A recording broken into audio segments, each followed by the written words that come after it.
Кәсіпкерлікті қолдап, шағын және орта бизнесті дамыту әлемдегі бәсекеге қабілетті елдерде қарқынды жүзеге асуда. Бұл бағытта дамушы елдердің қатарында көш бастап тұрған Қазақстан да шетелдік тәжірибелерге сүйену арқылы көптеген жұмыстар атқаруда. Мемлекет тарапынан көрсетіліп жатқан осындай қамқорлыққа ие болған көптебелік кәсіпкер Расул Тайыржанов бүгінде ағаштан түрлі жиһаз бен құрылыс заттарын жасауда.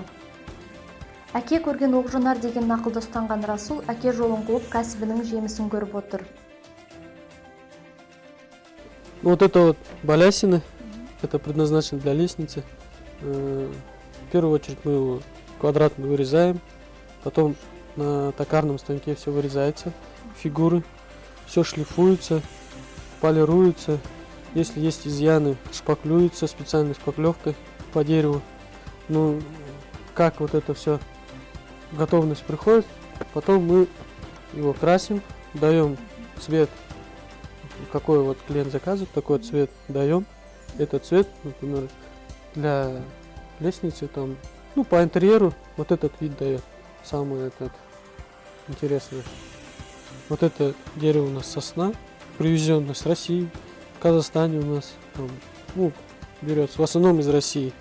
Почему из России? Жилки у них маленькие.